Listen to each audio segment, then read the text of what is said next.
Selamat pagi Bapak Ibu dan rekan-rekan sekalian. Bagaimana kabarnya Bapak Ibu? Ya, semoga kita semua dalam keadaan sehat walafiat gitu ya. Pertama-tama yang saya hormati kepada narasumber yang telah berkenan pada webinar kali ini. Kemudian Bapak Ibu peserta webinar ya yang telah semangat untuk menyimak webinar pada Jumat pagi hari ini dan juga seluruh tim yang bertugas. Baik Bapak Ibu, saya ucapkan selamat datang dan selamat bergabung di webinar series KMMB yang bekerja sama dengan ISMA ya. Dan kali ini kita sudah berada pada series yang ke-73 yang mana nanti akan membawakan tema Strategi Risk Management for Long-Term Corporate Agility and Endurance. Nah, ini pembahasan yang menarik ya Bapak Ibu, karena nantinya pemateri akan menyampaikan mengenai pentingnya manajemen risiko dan bagaimana membangun ketahanan dan kelincahan perusahaan ya di tengah dinamika lingkungan eksternal yang cukup dinamis seperti itu ya. Nah, langsung saja izin saya menyapa terlebih dahulu pemateri kita yang pertama. Selamat pagi Bu Cindy Paulina. Selamat pagi, Mas Rido. Ya, bagaimana Suara saya, kabarnya Bu Cindy? oh oke. Kabar saya baik, Mas. Untuk suara saya terdengar jelas? Iya, terdengar jelas Bu Cindy. Oke. Iya, baik. Kemudian saya izin menyapa pemateri yang kedua ada Pak Elvandi Deva. Pagi Pak Deva. Pagi, Mas Rido. Iya, bagaimana kabarnya Pak Deva pagi hari ini? Baik-baik ya. Oke. Ya, mungkin tidak berlama-lama karena audiens juga sudah antusias ya untuk menunggu penyampaian materi dari pemateri kita yang pertama. Langsung saja kepada Bu Cindy Paulina, saya persilahkan. Baik, terima kasih Mas Rido. Selamat pagi Bapak Ibu. Eh, Berjumpa lagi ya di kali ini di webinar series KMMB yang ke-73, 073. Namun sebelumnya jika suara saya kurang jelas atau apa namanya terlalu pelan bisa diinfo aja nanti bisa dicat di chat Zoom atau bisa mengabari Mas Rido ya. Baik, oke, kali ini Bapak Ibu webinar yang akan dibawakan kali ini kita akan membahas dari jauh dari manajemen resiko nih, manajemen resiko yang apa namanya di mana ini juga salah satu bab ya ataupun salah satu pembahasan dalam rencana jangka panjang perusahaan. Nah, ini nggak kalah pentingnya Bapak Ibu di mana manajemen resiko juga menjadi poin utama yang harus diperhatikan oleh Bapak Ibu ataupun perusahaan ya dalam merencanakan jangka panjang perusahaan untuk ke depan seperti itu. Nah, kali ini materinya kita dengan judul ya dengan judulnya yaitu Strategic Risk Management for Long Term Corporate Agility and Endurance. Nah, baik Bapak Ibu, jadi untuk materi ini kita akan bahas seperti yang saya bilang tadi, kita akan bahas tentang manajemen resiko bahwa seperti yang terjadi sekarang, bahwa di global ini juga banyak terjadi ketidakpastian. Nah, seperti yang dikatakan Mas Hidu tadi juga ya bahwa saat ini banyak tidak terjadi apa banyak terjadi ketidakpastian. Hal kecilnya pun yang kemarin mungkin yang Bapak Ibu tinggal di Surabaya ya, mungkin kemarin tuh panas banget, tiba-tiba eh, hari ini tadi pagi dingin banget bahkan air apa air di kamar mandi cukup dingin kayak lagi di batu gitu saya bilang. Nah, itu hal kecil pun apa suatu yang terjadi yang nggak kita duga-duga gitu ya dalam artian tidak pastian seperti halnya apa namanya dalam manajemen resiko ini kita berusaha untuk mengoptimalkan kita berusaha untuk menanggulangi gimana ketidakpastian itu kita dapat menghadapinya gitu jadi kita udah prepare nih dari sebelumnya bahwa ketika ada suatu resiko ini kita nggak akan apa namanya kaget gitu. Kita udah mempersiapkan gitu. Nah, tapi Bapak Ibu perlu diingat bahwa resiko ini tidak hanya dilihat secara apa negatif gitu. Resiko ini juga kita bisa lihat secara peluang. Jadi kita tidak harus ataupun kita tidak harus monoton melihat bahwa resiko itu selalu negatif. bahwa diingat bahwa resiko itu sebenarnya juga dilihat secara peluang gitu. Apa sih yang di balik ini? Apakah peluang ini bisa memberikan apa namanya dampak positif bagi kita gitu, atau menjadi sebuah tantangan gitu. Nah, oke. Jadi kali ini harapannya kita akan bersama-sama memahami bahwa dalam manajemen resiko ini kita akan berusaha lebih adaptif untuk menghadapi dari perubahan yang cepat yang terjadi saat ini dan seringkali disruptif juga.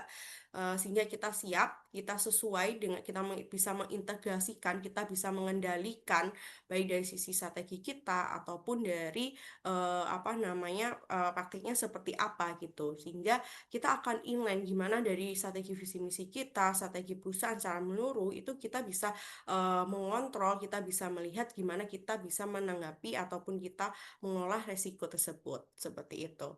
Mungkin boleh di next, Pak Rido. Oke, baik.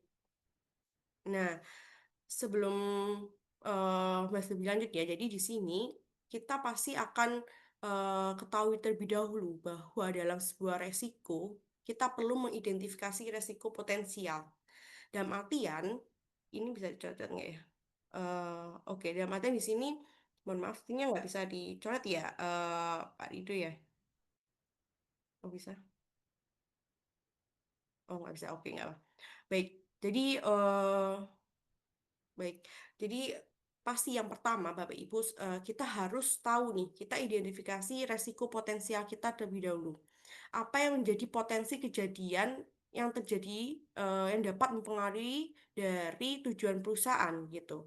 Jadi dalam proses bisnis kita ataupun apa strategi yang kita susun, kita juga harus lihat potensi-potensi apa yang mungkin akan menjadi oke, ya akan menjadi apa namanya potensi dari resiko yang terjadi gitu. Jadi tahap awal itu pasti kita akan membahas mengenai bagaimana sih kita apa namanya mengidentifikasi resiko itu supaya nanti kita akan bisa mengolah lebih lanjut seperti itu. Nah, namun mungkin untuk materi ini itu akan lebih dijelaskan lebih dalam lagi ya oleh nanti oleh Pak Devai ya nanti praktiknya seperti apa. Nah, sebelum dari situ, sebelum kita ke sana, kita lebih bahas lebih dahulu di bagaimana sih materi sebelum kita melakukan identifikasi itu gitu. Jadi sebelum kita melakukan identifikasi itu, kita harus paham terlebih dahulu Bapak Ibu. Sebenarnya manajemen resiko ini seperti apa sih gitu sebelum kita melangkah untuk mengidentifikasi resiko. Bagaimana kita menerapkan prakteknya gitu. Apa yang harus kita lakukan? Apakah kita melakukan pendekatan top down atau kita melakukan pendekatan bottom up gitu. Nah, perlu diketahui juga Bapak Ibu bahwa ketika kita melakukan identifikasi resiko ataupun kita melakukan pengelolaan resiko, itu kita juga harus tahu pendekatan apa yang cocok untuk strategi bisnis kita gitu, apa kondisi dari perusahaan kita seperti itu. Apakah kita cocok untuk melakukan bottom up atau kita cocok untuk melakukan top down gitu, pendekatan top down. Nah, seperti yang dijelaskan dalam slide ini bahwa secara garis besar eh, manajemen resiko ini harus terintegratif ya dengan strategi korporasi gitu. Jadi tidak hanya khusus di bagian tertentu gitu.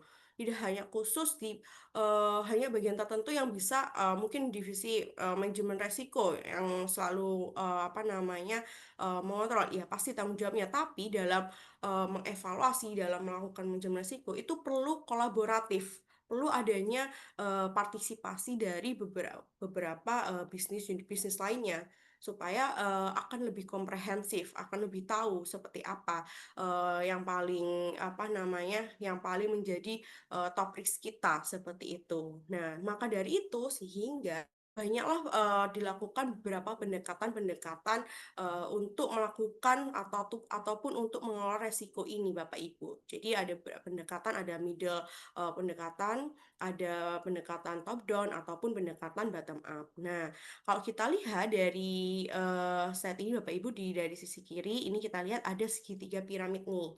Nah, dari sini kita lihat bahwa ada namanya ini pendekatan upward ya namanya atau pendekatan top down seperti itu. Nah, ini kalau kita lihat bahwa ada tiga sisi dari piramid ini, ada corporate, strategic business, dan ada project. Nah, kalau ini biasanya kita lihat bahwa perusahaan-perusahaan yang ada apa ya, lebih banyak memegang proyek-proyek besar gitu.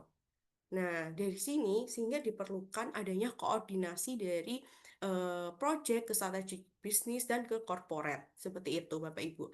Jadi kalau kita bayangkan seperti halnya di mana perusahaan-perusahaan yang memiliki proyek-proyek besar mungkin seperti apa ya konsultan gitu ya. Misalnya ada beberapa banyak proyek-proyek yang langsung harus apa namanya butuh tindakan cepat seperti itu. Nah, di situ kita dari tim project itu pasti akan menganalisis, kita akan mengevaluasi gitu.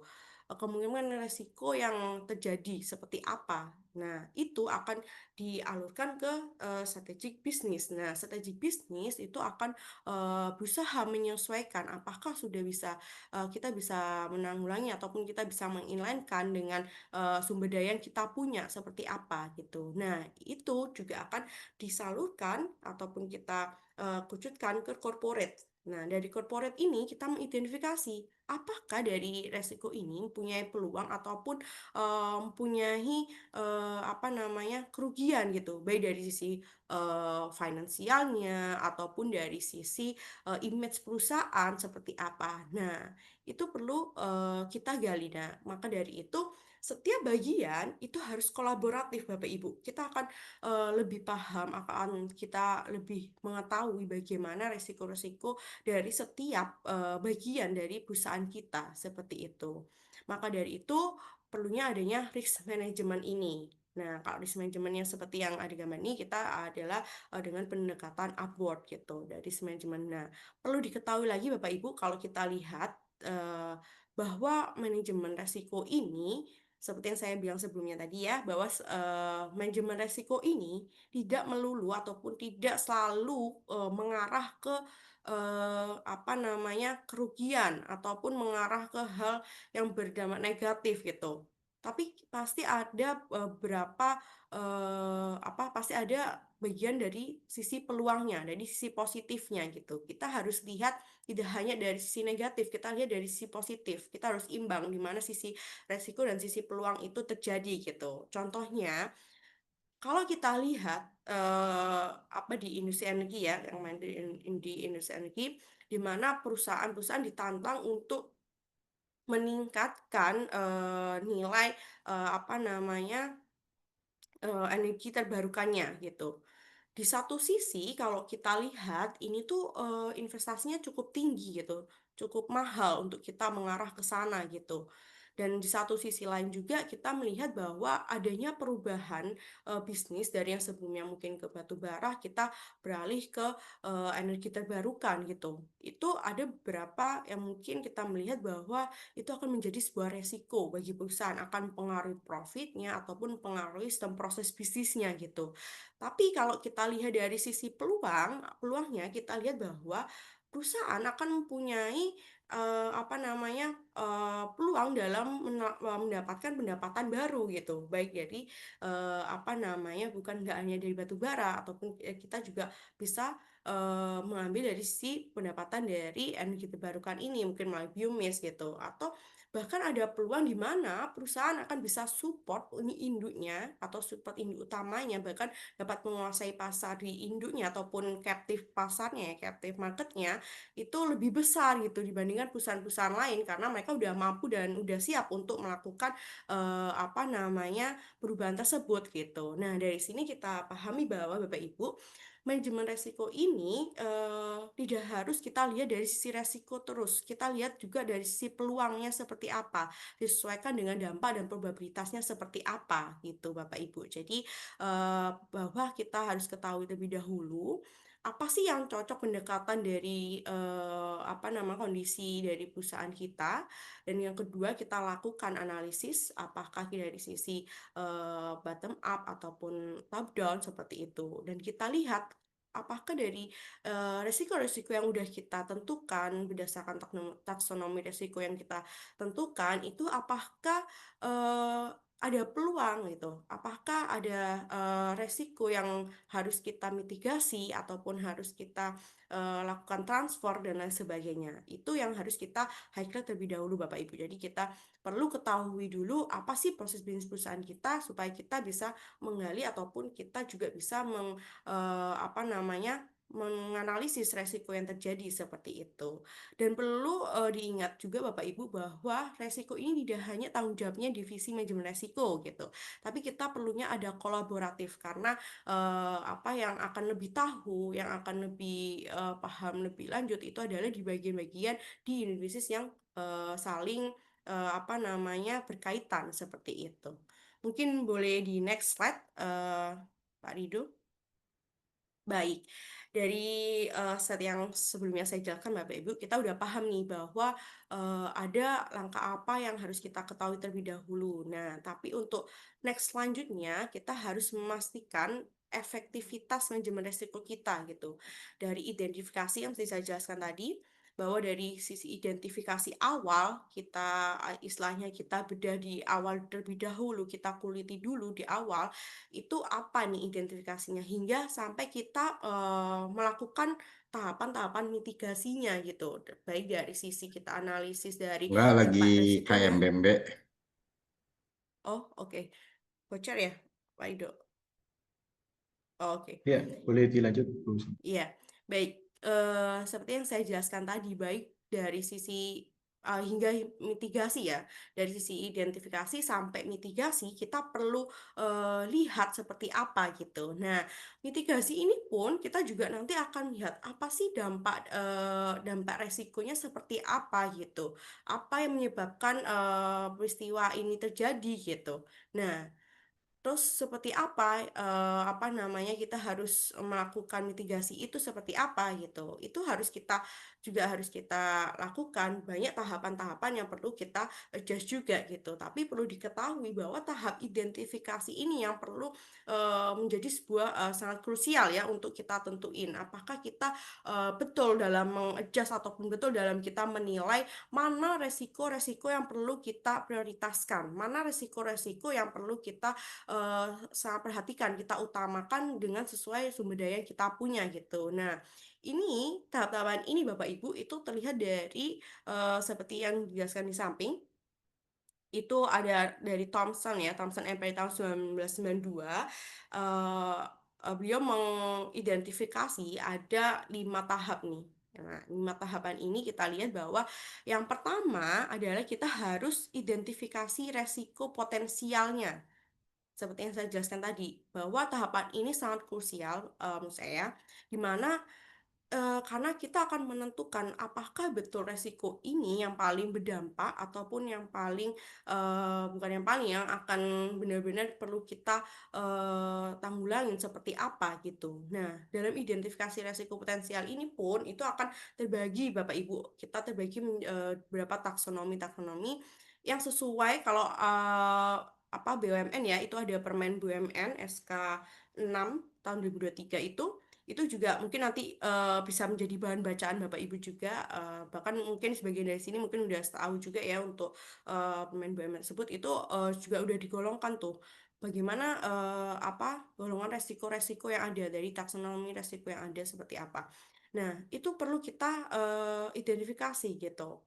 Di mana identifikasi resiko potensial ini pun juga turun dari kalau mungkin dalam menyusun rencana jangka panjang perusahaan ya, itu dimana kita juga harus melihat dari sisi strategi kita seperti apa, baik dari visi misi dan turun nanti ke KPI kita seperti apa, dan strategi dari KPI untuk mencapai KPI itu seperti apa. Nah, itu akan diturunkan dan kita golongkan seperti apa jenis resiko ini gitu, termasuk jenis resiko seperti apa yang udah kita tentukan dari strategi yang udah ada gitu. Maka dari itu, dari identifikasi risiko potensial ini perlu banget kita analisis dan kita perlu cross check juga Bapak Ibu. Kita perlu adanya kolaboratif dari beberapa unit bisnis ataupun pihak-pihak yang berkaitan dengan proses bisnis tersebut gitu. Sehingga dari situ kita mengharapkan adanya identifikasi yang sangat komprehensif gitu, dianggap sangat komprehensif. Nah, dari situ Bapak Ibu ada tahapan yang kedua, yaitu ada tentukan kemungkinan terjadinya resiko gitu. Jadi kita akan menentukan nih apakah seperti apa probabilitas ataupun kemungkinan risiko tersebut terjadi gitu. Seberapa besar gitu. Apakah kita perlu melakukan apa namanya eh, transfer risiko ataupun kita perlu melakukan mitigasi atau kita cukup monitoring gitu. Jadi kita lihat probabilitas dan dampak risikonya seperti apa. Nah, selanjutnya kita ada melakukan evaluasi dampak resiko. Nah, evaluasi dampak resiko ini kita akan melihat seberapa besar sih konsekuensi atau dampak resiko ini terhadap perusahaan gitu. Baik dari sisi keuangan, dari sisi reputasi, operasional, dan lain sebagainya. Kita lihat dan kita ukur seperti apa. Baik nanti mungkin ada baik diukur dari sisi resiko kualitatif ataupun kuantitatifnya gitu. Suara saya terdengar, Mas Mido? Terdengar jelas? Ya, terdengar jelas Bu Oke, Cindy. baik. Selanjutnya, dari evaluasi tersebut, kita lihat prioritaskan resiko. Nah, ini seringkali kalau kita lihat banyak perusahaan, beberapa perusahaan, mungkin nggak semua ya, ada beberapa perusahaan itu eh, mereka tidak melihat top risk-nya seperti apa gitu. Jadi mereka langsung mengidentifikasi semua resiko kita masukkan gitu. Memang semua resiko perlu kita perhatikan, kita analisis, kita lakukan perhitungan seperti apa. Namun perlu dilihat kembali Bapak Ibu, sebenarnya kita akan lebih mudah ataupun kita akan lebih aware dan kita akan lebih agile menghadapi resiko tersebut ketika kita bisa menentukan top risk kita seperti apa, sehingga kita akan lebih fokus untuk mengalokasikan sumber daya kita kemana yang lebih membutuhkan, yang diperlukan atau yang diprioritaskan gitu. Nah, biasanya kalau dari KMB dalam manajemen risiko di HPP kita akan munculkan top risk tersebut Bapak Ibu. Nah, itu akan mempermudahkan, harapannya akan mempermudahkan klien, akan memudahkan Bapak Ibu ataupun perusahaan untuk bahwa kita harus mengawal dari top risk ini gitu. Kita akan mengusahakan sumber daya kita yang kita punya itu diarahkan ke top risk tersebut. Nah, dari situ Bapak Ibu kita akan menyusun namanya adalah rencana mitigasi. Nah, di sini kita akan lebih masuk lebih dalam, kita akan menjelaskan tentang langkah-langkah pengendalian ataupun mengurangi ataupun menghindar atau mengalihkan resiko gitu. Dalam artian mungkin kita makan ke asuransi dan lain sebagainya. Itu perlu kita lakukan karena di mana di mitigasi resiko ini kita akan menganalisis lebih lanjut gitu. Apa sih dari dampak resiko ini gitu? Apa sih peristiwa apa yang menyebabkan dampak tersebut terjadi gitu, dan bagaimana kita melakukan mitigasi dari resiko tersebut gitu. Itu adalah beberapa tahapan secara garis besar ya Bapak Ibu, secara garis besar ketika kita akan melakukan analisis dari manajemen resiko ini gitu. Namun perlu di-highlight juga Bapak Ibu bahwa kriteria untuk menilai efektivitas tadi, efektivitas ketika kita udah melakukan manajemen risiko, kita perlu perhatikan juga gitu bahwa ada beberapa resiko-resiko ataupun mohon maaf atau langkah-langkah yang perlu kita perhatikan gitu. Yang pertama mungkin kalau dilihat dari slide ini ada terus bahwa resiko strategis dan operasional signifikan itu harus diidentifikasi sebelum berkembang menjadi ancaman serius baik kelangsungan bisnis gitu. Seperti yang dijelaskan sebelumnya bahwa seperti yang saya jelaskan tadi bahwa kita melangkah ke keluar rumah aja itu kita juga harus siaga gitu. Kadang kalau Bapak Ibu ya mungkin di sini mau berangkat ke kantor gitu. Karena cuaca nggak nentu itu di mobil ataupun di motornya itu udah nyiapin sandal, nyiapin payung ataupun nyiapin jas hujan gitu. Nah, itu salah satu sebuah tindakan kita untuk berusaha untuk melakukan mitigasi resiko tersebut gitu. Resiko mungkin terjadi hujan, resiko banjir atau lain sebagainya gitu. Nah, itu sebelum terjadi kita udah memplaningkan itu gitu. Nah, itu perlu diperhatikan bahwa ketika kita melakukan atau ketika kita untuk menilai efektivitas dalam proses identifikasi ataupun evaluasi resiko itu kita juga harus melihat tujuan pengendaliannya seperti apa gitu. Nah, dari tersebut kita akan melihat gitu probabilitas terjadinya resiko tersebut gimana sih? Apakah sangat berdampak bagi kita ataupun cukup kita monitoring aja gitu. Nah, itu perlu dilakukan evaluasi ketika kita udah mitigasi resiko, kita evaluasi juga gitu. Apakah resiko ini yang sebelumnya tadi kita cukup monitoring ternyata ketika kita lihat ini cukup sering terjadi gitu. Bahkan itu akan bisa mempengaruhi dari laba dari perusahaan ataupun bisa mempengaruhi operasional perusahaan. Nah, itu kita cukup perlu evaluasi bahkan yang sebelumnya menjadi low mungkin menjadi moderate to high gitu. Nah, itu perlu kita perhatikan juga Bapak Ibu. Kita evaluasi dari setiap resiko-resiko yang udah kita analisis. Nah, selanjutnya seperti yang dijelaskan tadi bahwa ketika dalamnya efektivitas kita juga harus lihat sumber daya kita gitu. Kita harapkan sumber daya kita ini kita arahkan ke resiko-resiko yang memang diprioritaskan atau top risk resiko kita gitu. Supaya resiko-resiko yang tidak bisa kita kontrol ini bisa kita tanggulangi terlebih dahulu gitu. Itu yang perlu beberapa hal yang perlu kita perhatikan Bapak Ibu supaya gimana kita dalam menganalisis, kita dalam mengerjakan ataupun kita dalam menilai dalam manajemen risiko ini diharapkan bisa nanti akan lebih komprehensif seperti itu. Oke, boleh next slide, Pak Rido.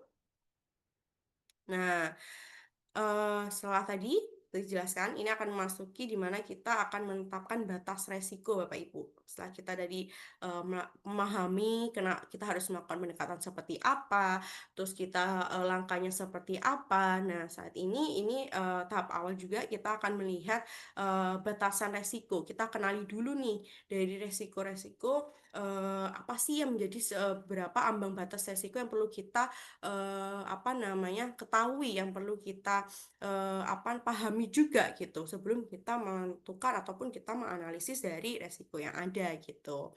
Nah, kalau dilihat Bapak Ibu, ini ada namanya dalam ambang batas resiko.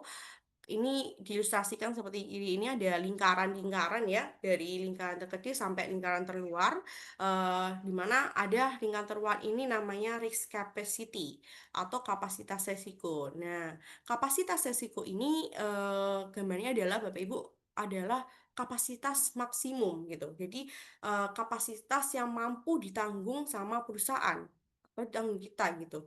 Jadi kapasitas maksimum yang udah mentok ya yang bisa kita tanggung hanya sebesar itu gitu. Kalau kita lihat aset kita terhadap liabilitas kita itu seperti apa? Apakah aset kita lebih kecil dibandingkan liabilitas kita gitu. Nah, itu kita ukur seberapa besar atau berapa tingkat maksimum yang harus kita tanggung dari batas resiko ini gitu. Nah, selanjutnya itu ada namanya ada risk appetite, ya, risk appetite. Nah, ini adalah batas resiko yang lebih kecil lagi ya. Kalau dilihat ilustrasinya di lingkaran itu lebih kecil lagi. Nah, itu namanya ada risk appetite. Risk appetite ini Bapak Ibu adalah gambarannya di mana Bapak Ibu ini bersedia gitu. Dalam artian berani mengambil resiko yang ada gitu. Jadi apakah resiko ini tetap dalam batas wajar kemampuan perusahaan atau tidak gitu. Tapi kalau masih dalam batas wajar perusahaan itu adalah yang bersedia diambil oleh perusahaan seperti berapa dari besaran dari risk appetite ini. Baik itu adalah turunan dari seberapa besar persentase dari risk capacity kita juga seperti itu. Nah, ini berapa besarannya ataupun berapa persentase yang berani kita ambil dari batasan dari kapasitas resiko ini biasanya juga ditentukan oleh top manajemen ya arahannya seperti apa bahwa kita akan mampu seperti ini atau seberapa besar seperti itu. Nah, dari risk appetite ini dikerucutkan lagi ada namanya risk tolerance Bapak Ibu. Nah, risk tolerance ini batasnya lebih fleksibel, resiko yang dapat ditoleransi dalam berbagai situasi gitu. Nah, ini biasanya kita juga lihat dari sisi apa namanya unit dari sisi unit kerja ataupun jenis resikonya. Baik digunakan untuk menilai apakah risiko tertentu masih dapat diterima atau memang perlu dikendalikan lebih lanjut gitu. Jadi ini risk tolerance ini masih menjadi batas toleransi dari resiko tersebut. Apakah kita bisa terima atau ya udah kita akan dikendalikan lebih lanjut dan materi kita kelola lebih lanjut seperti apa. Terus selanjutnya mengucut lagi dari risk limit. Nah, risk limit ini itu biasanya menjadi batas teknis ya. Jadi batas teknis dari baik di operasional yang memiliki resiko-resiko di unit bisnis masing-masing gitu. Nah, kita biasanya kita lihat ataupun kita representasikan itu dengan EAT gitu. Kita lihat seberapa sih risk limit kita terhadap laba apa namanya laba bersih perusahaan seperti itu. Nah, dari sini ketika kita udah menentukan Bapak Ibu dari risk capacity, risk appetite, tolerance ataupun dan risk limit, kita akan dapat menggolongkan juga gitu. Ketika ini masih awal ya untuk ambang batas resiko dan nanti ada step-step selanjutnya yang kita jelaskan sebelumnya sehingga nanti kita akan mengerucut di mana kita akan menggolongkan baik dari sisi probabilitas ataupun dampak sehingga akan masuk ke beberapa level resiko yang ada gitu. Nah, dari level resiko ini Bapak Ibu itu terdiri kalau berdasarkan apa namanya Permen BUMN ya, itu ada beberapa level seperti yang dijelaskan di slide ini yang mungkin terlihat di layar Bapak Ibu bahwa ada level low to moderate, moderate to high dan high. Nah, penentuan ini pun juga tidak melulu kita tentukan oh ini berada di low moderate, ini ada di moderate itu tidak seperti itu Bapak Ibu. Jadi kita perlu juga sebelum kita menentukan ini ada tahap-tahapan sebelumnya yang perlu dilalui juga gitu. Jadi kita harus menentukan seperti yang saya jelaskan tadi ya di slide sebelumnya, kita ada melalui beberapa tahap. Nah, dari situ kita pun juga melihat gitu dari dampak kuantitatif dan kualitatifnya seperti apa sehingga kita akan memunculkan berapa sih apa namanya skala dari probabilitas ataupun dari dampak dari setiap resiko yang udah kita identifikasi gitu. Nah, kalau lebih jelasnya lagi Bapak Ibu, level resiko ini kalau kita lihat dari sisi lolo itu adalah resiko kecil yang dapat diterima tapi cukup diawasi tanpa tindakan. Jadi cukup kita monitoring gitu. Nah, kalau dari sisi low to moderate itu seperti resiko yang apa namanya kita cukup kita harus kurangi dampaknya, maksudnya kita bisa menerima, kita monitor dan masih tetap bisa kita mitigasi gitu. Dalam artian masih mudah untuk kita tanggulangin. Nah, kalau sisi dari level resiko moderate itu kita perlu tindakan reduce ataupun kita juga perlu apa namanya lebih concern lagi gitu karena mungkin resiko moderate ini jika bisa menjadi potensi menjadi moderate to high gitu. Di mana moderate to high itu kita juga perlu apa namanya eh, mengurangi ataupun kita juga perlu mungkin bisa melakukan transfer gitu. Nah, dari moderate to high itu paling tinggi adalah di high di mana resiko ini sangat tinggi dan perlu kita hindari bahkan bisa kalau bisa kita kurangi gitu. Nah, ini adalah level-level resiko yang perlu kita perhatikan, tapi dalam penentuan ini pun ada beberapa metode ataupun ada beberapa cara yang akhirnya kita bisa menentukan di mana sih resiko top risk yang udah kita identifikasi ini posisinya di mana, apakah di high ataupun di low gitu. Itu akan menggambarkan apa namanya tindakan mitigasi kita juga nanti ke depannya seperti apa, penyebabnya dan seperti apa. Itu adalah level resiko Bapak Ibu. Nah, nanti mungkin selanjutnya setelah ini akan dibahas lebih lanjut ya oleh Pak Deva, bagaimana kita selanjutnya dari tahap analisis ini kita bisa melakukan penilaian level resiko hingga kita bisa memetakan di mapping resikonya seperti apa. Oke, mungkin dari saya seperti itu Bapak Ibu dari materi kali ini akan lebih lanjut dilanjutkan oleh Pak Deva ya, Pak Rido. Saya kembalikan ke Pak Rido. Terima kasih Bapak Ibu. Mungkin akan kembali lagi di next session tanya jawab ya. Saya kembalikan ke Pak Rido. Terima kasih Pak Rido. Baik, terima kasih Bu Cindy atas pemaparan materi yang sangat menarik gitu ya. Di sini saya izin menyampaikan sedikit apa namanya wrap up dari materi yang sudah disampaikan. Tadi Bu Cindy juga sudah menyampaikan ya, bahwasanya ada beberapa pendekatan, ada bottom up dan juga top down gitu ya, dilihat dari levelnya, ada dari level corporate, strategic business hingga level project. Kemudian juga, nah ini yang cukup menarik ya, bahwasanya sebenarnya analisis manajemen risiko ini sebenarnya tidak selalu dilihat dari segi kerugian gitu ya, tetapi juga bisa dilihat dari segi potensi gitu. Kemudian tadi juga Bu Cindy menyampaikan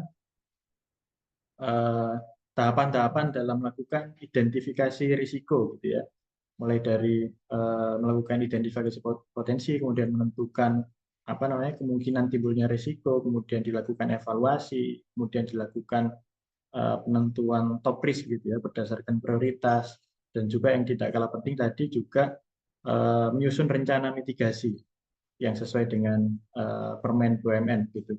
Kemudian tadi juga disampaikan oleh Bu Cindy terkait dengan ambang batas risiko ya, dari risk capacity, kemudian risk appetite, kemudian risk tolerance, dan juga risk limit. Kemudian yang terakhir tadi Bu Cindy juga menyampaikan penggolongan risiko ya, dilihat dari level low hingga high begitu. Baik Bapak Ibu, sebelum kita melanjutkan ke pemateri berikutnya, izin saya menyampaikan beberapa informasi ya Bapak Ibu.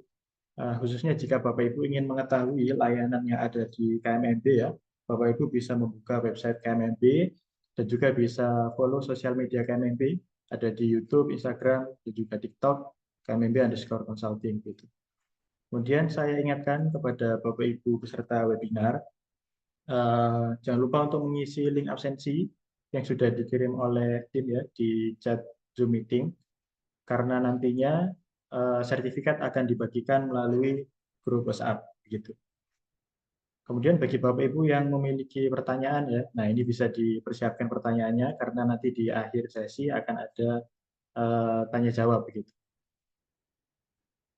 Oke, selanjutnya kita akan bergeser ke pemateri yang kedua, ada Pak Evandi Deva. Kepada Pak Deva saya persilakan.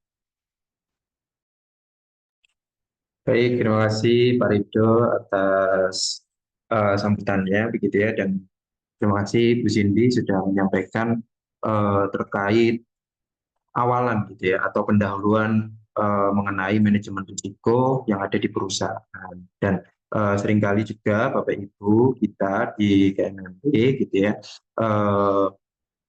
mengerjakan terkait strategi manajemen risiko, khususnya risiko jangka panjang begitu ya, yang ada atau yang tertulis dalam rencana jangka panjang perusahaan dalam 5 tahunan. Nah, kali ini mungkin saya akan sedikit berbagi begitu ya, bagaimana kita mengidentifikasi, kemudian juga bagaimana kita menentukan penyebab, kemudian bagaimana kita bisa mengukur key risk indicator atau sinyal ya ketika nanti Bapak Ibu sudah mengidentifikasi risiko. Tentu saja kita tidak ingin risiko tersebut berulang kembali ya Bapak Ibu, sehingga adanya key risk indicator ini nanti akan membantu Bapak Ibu memberikan early signal warning agar Bapak Ibu juga bisa bersiap nantinya mitigasi risiko apa yang akan dilakukan. Dan setelah itu juga disampaikan bahwa kemudian setelah itu disampaikan bahwa nanti akan ada juga mengenai mitigasi risiko dari masing-masing peristiwa risiko yang sudah ditentukan ya Bapak Ibu semua. Kemudian ada juga nanti terkait prioritas risiko gitu ya. Tidak mungkin kita menyampaikan di dalam dokumen high level seperti RJBP itu keseluruhan identifikasi risiko yang telah kita buat, tapi memungkinkan jika Bapak Ibu dapat membuat ya laporan manajemen risiko bagi perusahaan yang dikhususkan. Nah, itu bisa Bapak Ibu mencantumkan seluruh identifikasi risiko yang telah dibuat. Seperti itu. Boleh next? Oke. Atau boleh di back dulu tadi satu slide di ambang risiko gitu ya.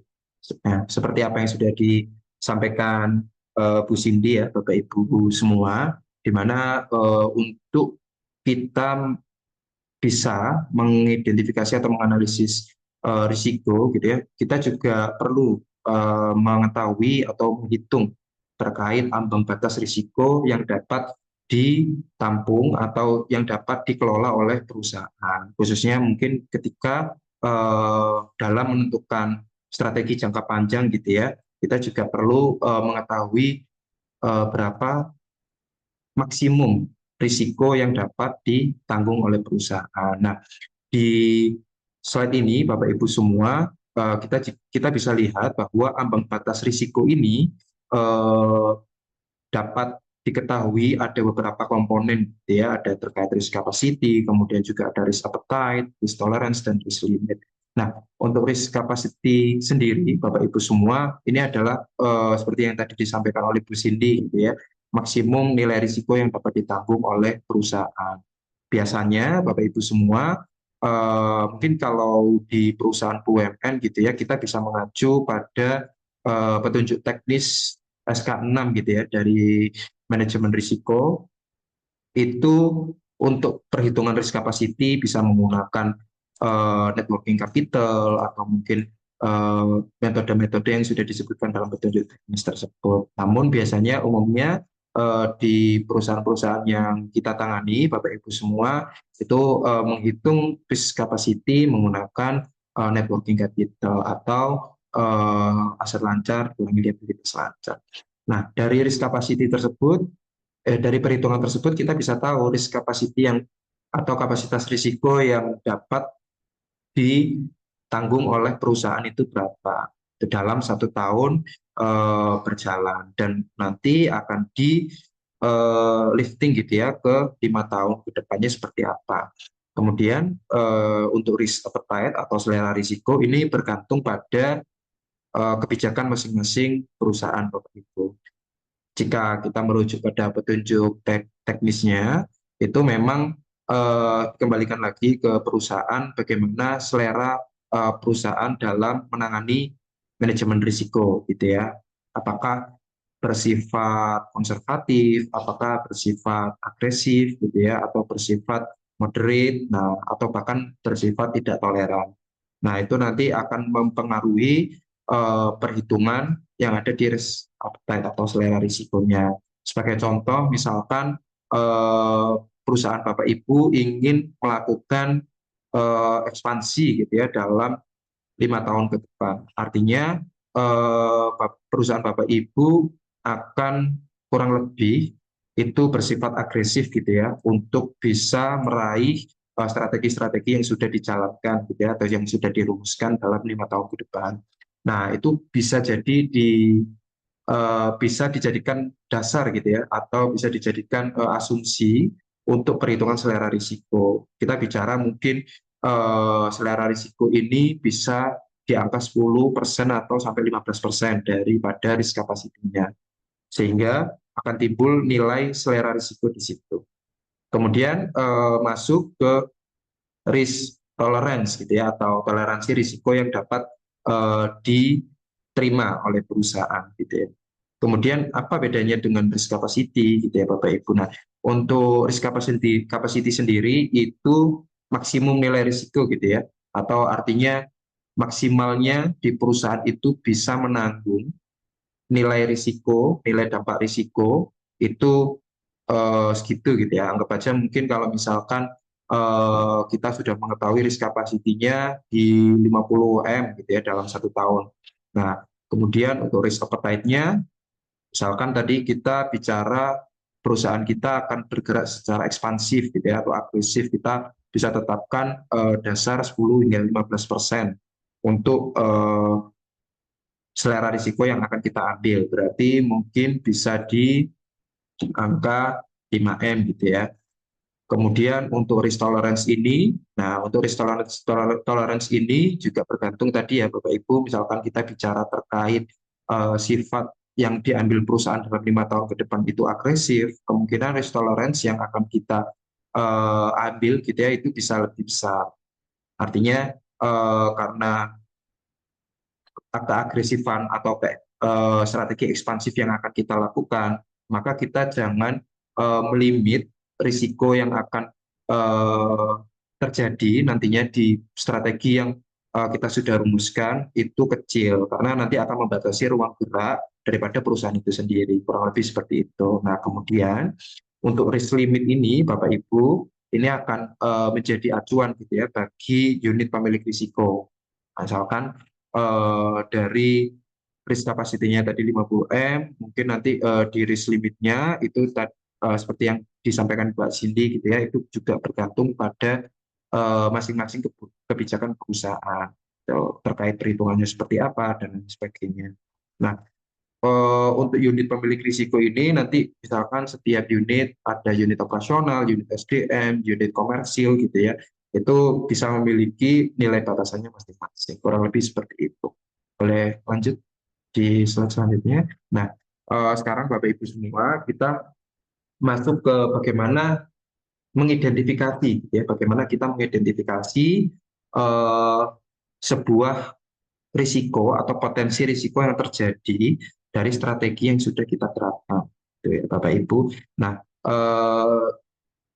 yang pertama Bapak Ibu perlu perhatikan adalah Bapak Ibu telah menyusun strategi ataupun hal-hal gitu ya, atau sasaran ataupun aktivitas yang akan dilakukan kalau misalkan kita bicara jangka panjang gitu ya, ya dalam waktu kurun 5 tahun atau bahkan 10 tahun gitu ya, kita akan bergerak kemana nih.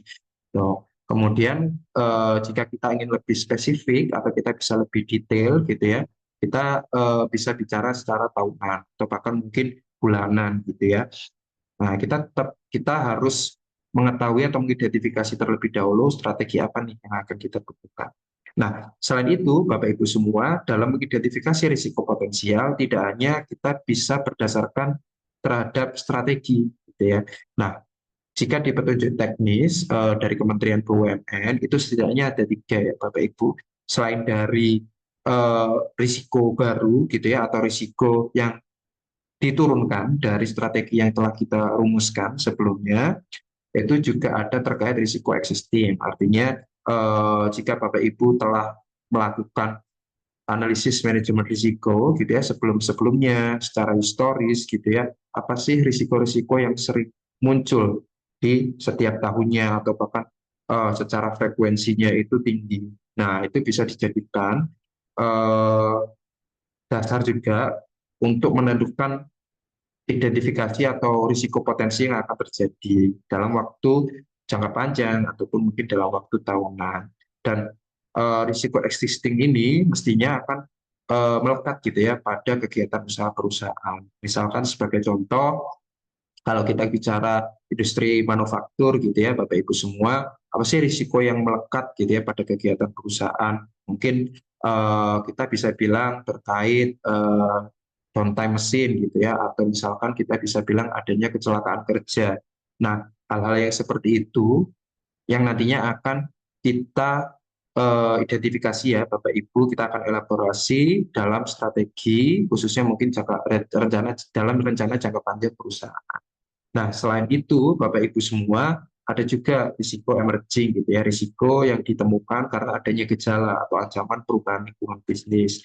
Misalkan kalau kita bicara terkait industri manufaktur tadi ya, dan kita sudah dalam tahap mungkin menguasai beberapa market share gitu ya di internasional atau di global. Nah, jika bicara internasional atau global, gitu ya Bapak Ibu, mungkin kita bisa temui risiko terkait makroekonomi atau khususnya terkait suku bunga ataupun bahkan terkait nilai tukar gitu ya Bapak Ibu semua. Nah, itu adalah risiko-risiko yang kita temukan atau terjadi karena adanya gejala atau ancaman perubahan lingkungan.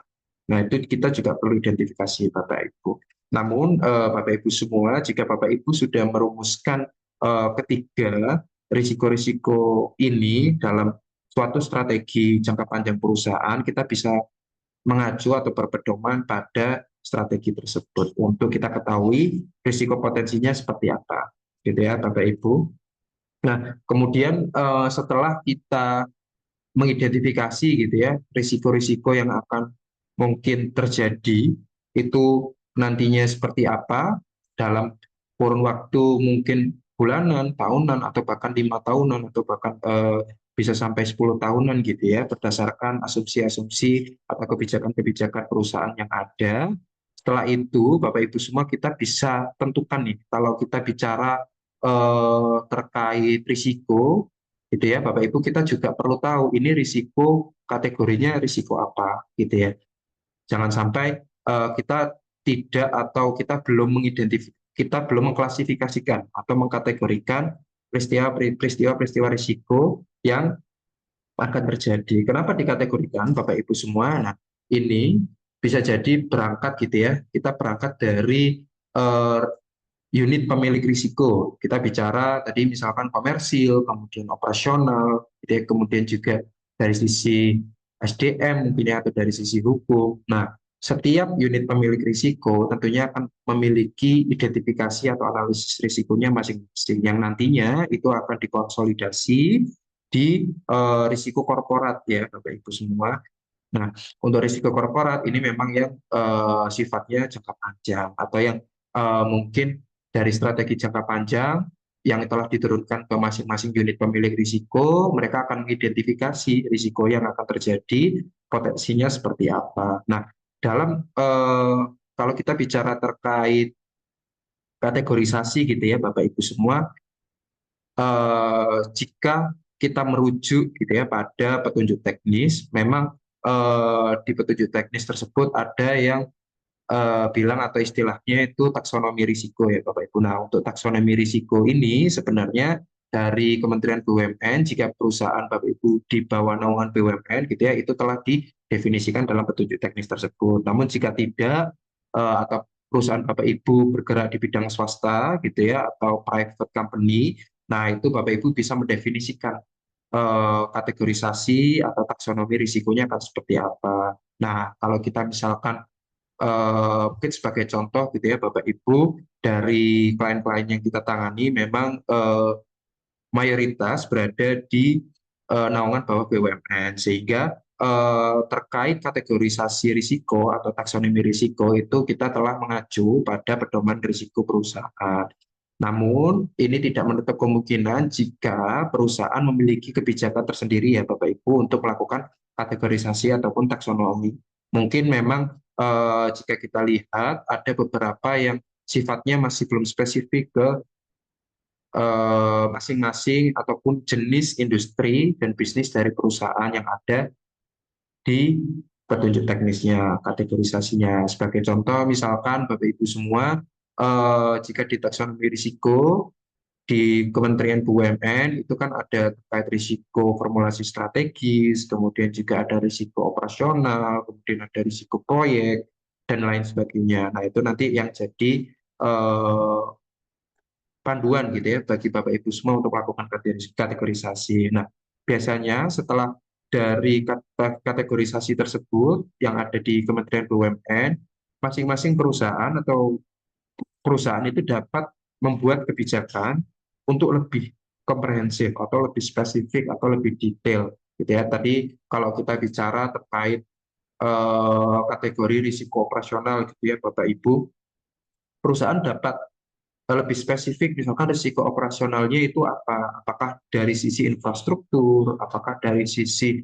eh, suprastrukturnya, atau mungkin dari sisi hal-hal yang bersifat teknis gitu ya, atau hal-hal yang bersifat operasional bagi itu perusahaan sendiri. Nah, itu juga penting Bapak Ibu untuk kita memudahkan klasifikasi gitu ya, agar peristiwa risiko yang sudah kita identifikasi itu lebih terpetakan.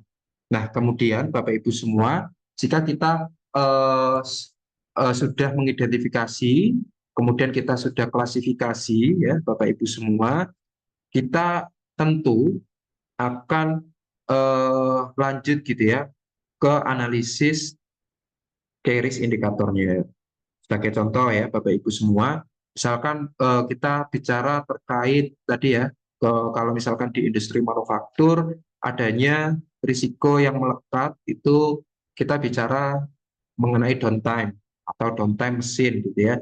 Ketika mesin terus digunakan dan kita tidak ada pengendalian risiko, maka akan muncul mungkin peristiwa risikonya itu mengenai downtime mesin atau alat atau breakdown mesin gitu ya, atau alatnya tidak bisa digunakan untuk berproduksi, kurang lebih seperti itu. Nah, kita juga perlu tentukan Bapak Ibu nanti kategorinya apa, berarti kategorinya operasional. Dan kemudian eh, mungkin dari Bapak Ibu memiliki kebijakan atau memiliki kategori lagi gitu ya secara detail dari sisi operasionalnya itu operasional apa. Kalau kita bicara terkait mesin, mungkin kita bisa kategorikan dalam risiko infrastruktur. Ini seperti itu, kurang lebih seperti itu. Nah, setelah kita kategorikan, Bapak Ibu, kita perlu tentukan key risk indikatornya, gitu ya. Apa yang tadi saya sampaikan di awal mengenai key risk indikator ini bertujuan untuk early warning signal, gitu ya. Jadi kapan kita bisa tahu downtime mesin ini, ya risiko downtime mesin ini akan terjadi, gitu ya, Bapak Ibu semua. Nah, kita perlu tentukan dulu indikatornya apa. Apakah kita bicara mengenai kesesuaian jadwal pemeliharaan mesin dengan jadwal, gitu ya. Nah, itu bisa jadi early warning signal, Bapak Ibu. Jika kita bicara tadi kesesuaian pemeliharaan dengan jadwal, apakah dalam 1 tahun atau mungkin dalam 5 tahun gitu ya, itu telah dilakukan pemeliharaan sesuai tepat waktu atau dilakukan pemeliharaan secara berkala gitu ya. Jika kita mengetahui bahwa misalkan di industri manufaktur untuk melakukan pemeliharaan kita bisa asumsikan mungkin 2 bulan atau 3 bulan sekali gitu ya Bapak Ibu dalam 1 tahun. Nah, jika kita bicara eh, tadi gitu ya kesesuaian jadwal pemeliharaan. Nah, jika kita hitung mungkin hingga tengah tahun atau mungkin hingga kuartal 3 gitu ya Bapak Ibu, ternyata pemeliharaan yang kita lakukan itu tidak sesuai dengan target ataupun tidak sesuai dengan jadwal yang kita sudah dirumuskan di awal tahun. Nah, itu bisa menjadi sinyal gitu ya Bapak Ibu untuk mengetahui akan terjadi risiko downtime atau breakdown atau alat produksi yang akan memproduksi itu tidak jalan. Nah, kurang lebih seperti itu ya untuk sifat key risk indicator Bapak Ibu semua. Nah, mungkin setelah itu Bapak Ibu kita bisa lakukan analisis terkait risiko inherent ataupun risiko residual. Nah, apa sih risiko inherent dan risiko residual itu? Jika kita bicara risiko inherent, ya by definition-nya itu adalah risiko yang ada tanpa adanya pengendalian. Artinya, penilaian risiko inherent ini muncul ketika peristiwa risiko ini tidak dilakukan apapun, Bapak Ibu, tidak dilakukan pengendalian, tidak dilakukan kontrol, ataupun tidak dilakukan mitigasi, gitu ya. Berbeda dengan apa itu terkait risiko residual. Kalau risiko residual, definisinya adalah risiko yang tersisa, gitu ya, namanya gitu residual ya, Bapak Ibu. Setelah dilakukan pengendalian diterapkan atau setelah kita melakukan kontrol, itu risiko residualnya berapa. Nanti akan ada contoh lebih spesifik gitu ya Bapak Ibu di next slide-nya. Mungkin boleh dibantu next slide. Oke, Bapak Ibu semua, berikut ada contoh gitu ya. Nah, ini untuk 8 risiko ini kita bisa contoh mungkin ini adalah prioritas risiko gitu ya, tetap risk daripada perusahaan yang ada di industri manufaktur dan ini khususnya industri tekstil ya Bapak Ibu. Nah, dari 8 risiko ini Bapak Ibu semua kita tahu bahwa risiko ini cukup bermacam-macam gitu ya dari sisi kategorinya, kemudian dari atau kita bisa lihat di sini ada kolom perspektif gitu ya. Ada terkait SDM, kemudian ada terkait pasar dan mikroekonomi, ada terkait keuangan, hukum reputasi dan kepatuhan, proyek, teknologi dan seterusnya ya Bapak Ibu. Nah, risiko yang telah kita kategorikan ini atau yang di dalam kolom perspektif ini ya Bapak Ibu semua, seperti yang tadi saya sampaikan, Bapak Ibu bisa merujuk ke pedoman teknis atau petunjuk teknis dari Kementerian BUMN jika memang perusahaan Bapak Ibu di bawah naungan BUMN atau misalkan jika bergerak di atau di private company gitu ya Bapak Ibu bisa merumuskan terlebih dahulu risiko-risiko kategorinya itu akan seperti apa. Nah, seperti yang kita lihat ya Bapak Ibu, ada risk ID juga. Nah, risk ID ini tentunya untuk kita bisa tahu ya, ID dari risiko yang telah kita identifikasi itu berapa. Dan kemudian fungsinya juga risk ID ini agar membedakan gitu ya dengan risiko-risiko lainnya gitu ya, dan menghindari redundansi juga antara risiko satu dengan risiko lainnya, sehingga diperlukan adanya risk ID.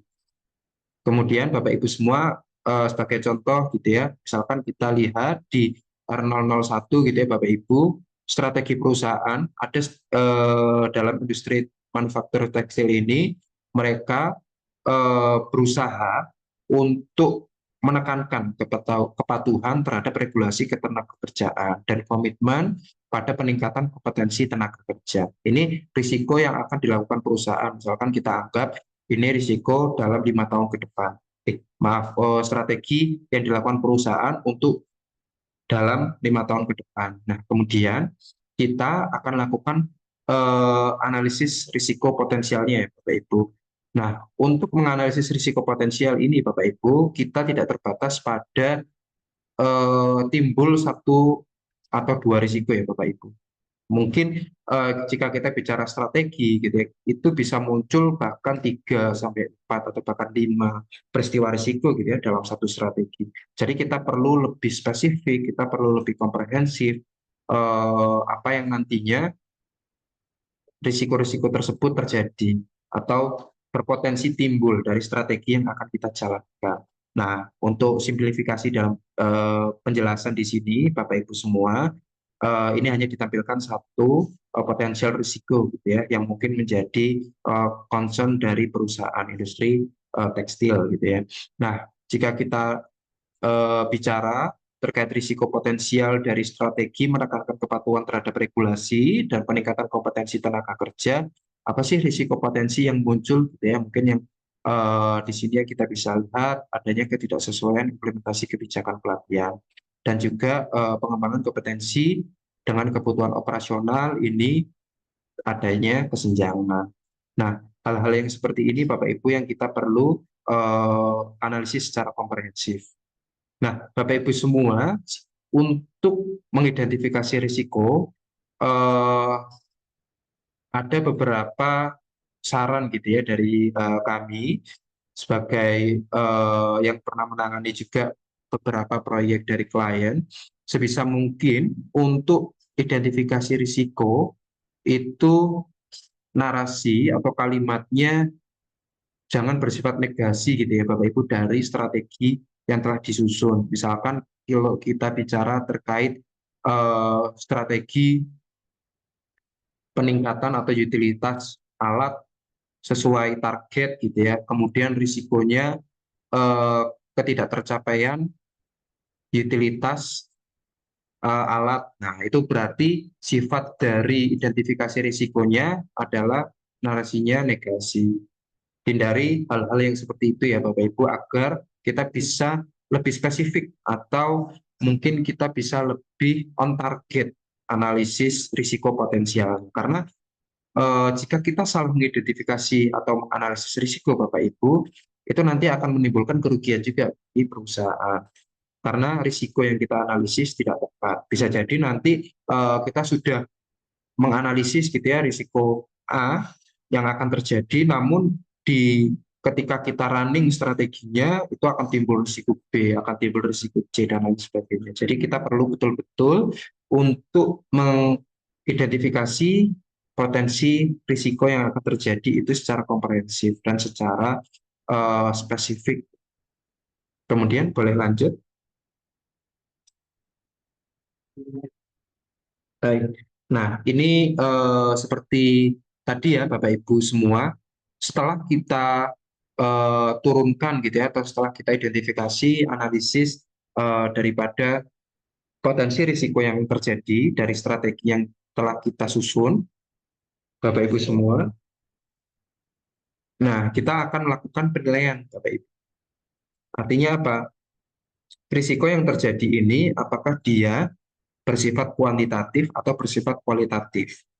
Ini diukurkan berdasarkan apa? Berdasarkan dampaknya terhadap perusahaan, ya, Bapak Ibu. Kalau misalkan kita bicara tadi, kalau di industri manufaktur tekstil, mungkin risiko yang melekat adalah terkait breakdown atau downtime mesin, ya, Bapak Ibu. Nah, dampaknya apa? Mungkin cenderung kita bisa ukur dampaknya mengenai potensi loss produksinya berapa. Nah, itu kan berarti dia dalam penilaian kuantitatif. Kurang lebih seperti itu ya, Bapak Ibu. Apakah risiko tersebut berdampak kuantitatif atau kualitatif itu berdasarkan mungkin justifikasi-justifikasi yang dibuat oleh perusahaan, masing-masing perusahaan.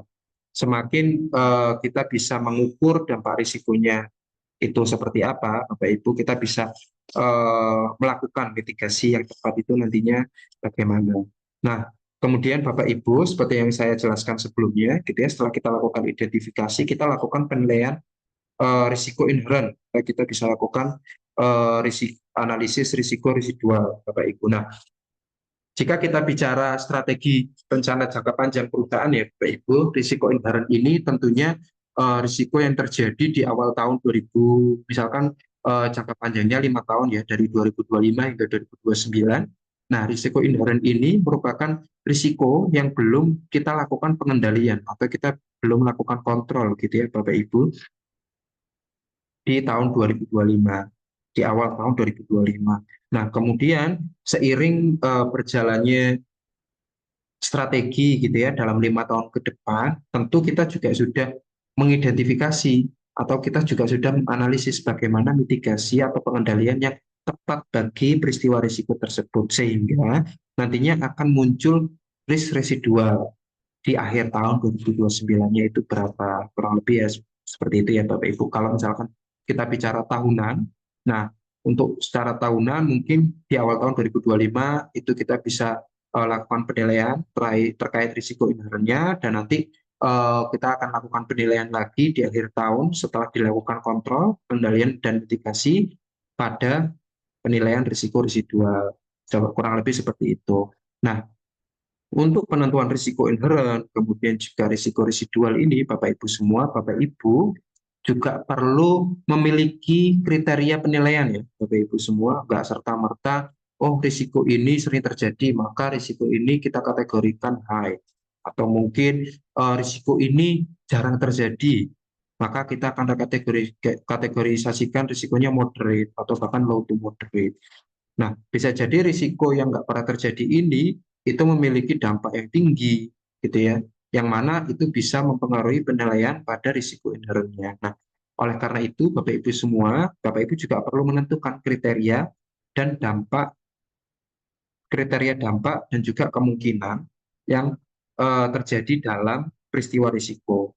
Nah, jika kita merujuk pada petunjuk teknis, gitu ya, Bapak Ibu semua, dalam Kementerian BUMN sudah ada terkait kriteria dampak dan kemungkinan. Jika Bapak Ibu bergerak di bidang private company, Bapak Ibu juga dapat membuat kriteria dampak dan kemungkinan tersendiri, gitu ya. Banyak kategori ataupun praktik-praktik manajemen risiko umum yang sudah beredar di internet, gitu ya. Bapak Ibu bisa melakukan benchmark terhadap kriteria dampak atau kemungkinan dalam perusahaan.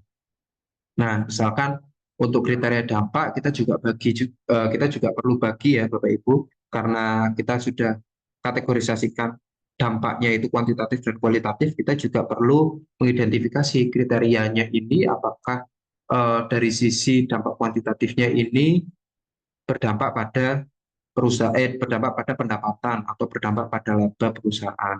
Misalkan untuk kriteria dampak satu gitu ya rendah, oh itu berdampak hanya kurang lebih di bawah 20% terhadap pendapatan atau laba perusahaan. Kalau kita bisa bilang dampaknya itu tinggi, gitu ya, skalanya tinggi, oh mungkin dia berdampak hampir di atas 70% atau bahkan 80% dari pendapatan atau laba perusahaan. Kurang lebih seperti itu. Dan itu juga berlaku dengan kriteria dampak kualitatif, gitu ya, Bapak Ibu semua. Nah, kemudian untuk risiko residual itu juga sama Bapak Ibu. Kita gunakan kriteria dampak ataupun kemungkinan yang telah kita susun. Gitu. Tentu jika kita bicara mungkin di awal tahun 2025 gitu ya, risiko inherentnya sebagai contoh, misalkan di sini ada yang terkait kesenjangan kompetensi dan kesenjangan kompetensi karyawan ataupun pekerja dengan kebutuhan operasional, gitu ya. Untuk mungkin dampak kategorinya itu bisa kualitatif ataupun bisa kuantitatif. Jika kita menyebutkan kualitatif, kita bisa deskripsikan kualitatifnya seperti apa. Jika kita bicara kuantitatif, gitu ya, kita kategorikan kuantitatif. Kuantitatifnya seperti apa? Apakah peningkatan produktivitas karyawan ataupun seperti apa? Nah, kemudian Bapak Ibu, setelah kita nilai, di sini kita mendapati bahwa risiko inherennya adalah moderate to high, gitu ya, dengan skala 18. Nah, skala ini kita bisa ambil atau kita bisa tentukan atau kita bisa hitung dari mana? Dari kriteria dampak dan kemungkinan yang telah kita buat, Bapak Ibu semua. Nah, misalkan kriteria dampak atau kriteria kemungkinan yang telah kita susun itu ada pada skala 1 hingga 5. Nah, nanti misalkan dampaknya 4, kemudian skalanya 4 juga. Nah, itu nanti akan dampaknya 4, kemungkinannya 4 juga ya. Dampaknya tinggi dan kemungkinan terjadinya juga tinggi. Nah, itu nanti akan menghasilkan skala di moderate to high atau bahkan high. Nah, itu yang nantinya kita cantumkan di dalam risiko inheren. Gitu ya, Bapak Ibu. Begitu juga dengan risiko residual. Kita akan lakukan analisis berdasarkan kriteria dampak dan juga kriteria kemungkinan itu sendiri. Kurang lebih seperti itu. Mungkin boleh dilanjut. Kemudian, nah ini Bapak Ibu semua, seperti yang saya sampaikan sebelumnya gitu ya, terkait analisis terjadinya risiko, kemudian analisis terjadinya dampak daripada risiko itu sendiri.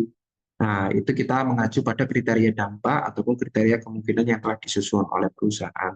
Nah, kemudian Bapak Ibu semua, di sebelah kanan ini ada terkait risk heat map gitu ya, yang kita bisa sebut atau peta risiko. Nah, kenapa Bapak Ibu semua?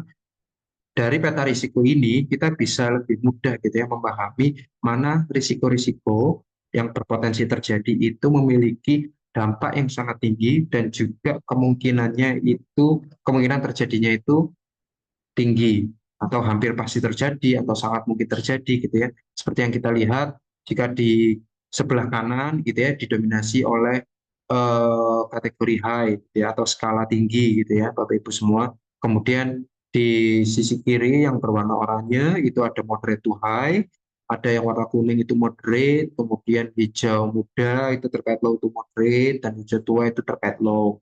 Nah, dari sini Bapak Ibu semua kita bisa lakukan prioritas risiko gitu ya, atau risiko-risiko yang akan mungkin menjadi fokus kita atau menjadi prioritas kita untuk dilakukan mitigasi pengendalian kontrol dalam periode terkait. Kemudian Bapak Ibu semua, jika nanti Bapak Ibu ingin melakukan pemetaan kepada seluruh identifikasi atau peristiwa risiko yang telah dilakukan, itu sudah nggak apa-apa Bapak Ibu.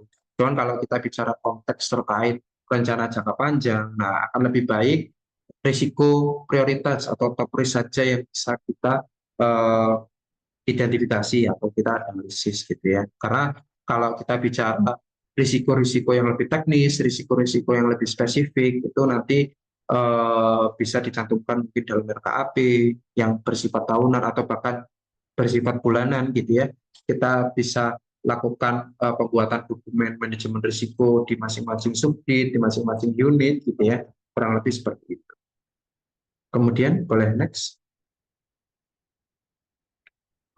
Nah, Bapak Ibu semua, ini contoh gitu ya dari potensi atau risiko yang telah kita identifikasi sebelumnya di slide-slide sebelumnya, Bapak Ibu semua, kita bisa petakan nih, oh ternyata kalau kita bisa lihat ada risiko nomor 2 dan risiko 8 yang dalam kategori high, ya Bapak Ibu. Kemudian kita bisa tahu juga, oh ternyata ada risiko yang bersifat moderate, gitu ya. Misalkan kalau kita lihat di sini ada risiko yang nomor 4, kemudian juga risiko nomor 7 itu terkait kalau misalkan nomor 4 adanya pelanggaran hukum atau standar etika oleh karyawan atau terjadinya fraud atau terjadinya pungli gitu ya Bapak Ibu semua. Nah, itu mungkin eh, kita nilai di angka 15 atau moderate ya. Mungkin kalau misalkan kita bicara budaya perusahaan gitu ya, budaya perusahaan yang benar-benar sudah melekat ke karyawannya terkait sistem manajemen anti penyuapan ataupun hal-hal yang itu bersifat menimbulkan risiko terjadinya fraud. Nah, maka kemungkinan risiko ini terjadi itu pasti akan sangat jarang terjadi karena memang eh, budaya yang sudah dilakukan sudah kuat, kemudian mungkin dari individunya itu memiliki integritas yang cukup tinggi. Nah, itu akan memunculkan risiko fraud ini menjadi sangat jarang terjadi. Nah, dampaknya seperti apa? Tentu kalau misalkan kita bicara risiko fraud, itu dampaknya kalau misalkan risiko fraud tentang keuangan dan lain sebagainya itu kan dampaknya akan tinggi ya Bapak Ibu, atau bahkan bisa sangat tinggi. Atau mungkin kalau misalkan risiko fraudnya kecil, nah itu bisa tergolong dampaknya moderat atau mungkin dampaknya rendah. Seperti itu ya Bapak Ibu. Nah, setelah kita lakukan risiko penilaian risiko inherent gitu ya tadi. Nah, kita juga tentukan setelah kita lakukan pengendalian ataupun mitigasi gitu ya, misalkan kita bicara tadi gitu ya, pelanggaran hukum atau terjadinya fraud Bapak Ibu semua. Nah, karena probabilitasnya di awal risiko inherent itu sudah sangat jarang terjadi gitu ya, bagaimana kita melakukan kontrol atau pengendalian ini agar nilai dampaknya ini juga menurun gitu ya Bapak Ibu semua, sehingga kita bisa lihat bahwa untuk risiko terjadinya fraud ini kita bisa turunkan dari sisi dampak ya, dari yang awalnya mungkin tinggi gitu ya, kita bisa turunkan hingga ke moderate atau bahkan bisa ke rendah, dan tergantung pada mitigasi ataupun pengendalian atau perlakuan risiko yang dilakukan oleh perusahaan. Next. Nah, kemudian Bapak Ibu semua, setelah kita lakukan pemetaan risiko gitu ya Bapak Ibu, kita akan lakukan mitigasi seperti yang saya sampaikan sebelumnya. Jadi ini tabel summary gitu ya, tabel ringkas untuk kita memahami apa peristiwa risiko yang akan terjadi, kemudian penyebabnya itu akan seperti apa, dan mitigasi yang akan kita lakukan bagaimana. Nah, dalam tabel ini Bapak Ibu semua juga dicantumkan inherentnya itu berapa di awal tahun misalkan, kemudian residual di awal tahunnya itu bagaimana. Jadi kita akan lakukan assessment terkait risk inherent dan juga risk residualnya.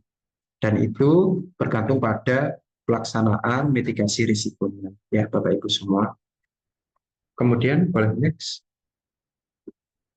Kurang lebih itu Bapak Ibu semua terkait teknis gitu ya. Mungkin belum terlalu teknis, tapi semoga apa yang saya sampaikan itu bisa menjadikan gambaran Bapak Ibu untuk mengidentifikasi analisis risiko yang akan terjadi di perusahaan, baik itu secara tahunan, bulanan, atau mungkin bahkan bisa secara jangka panjang.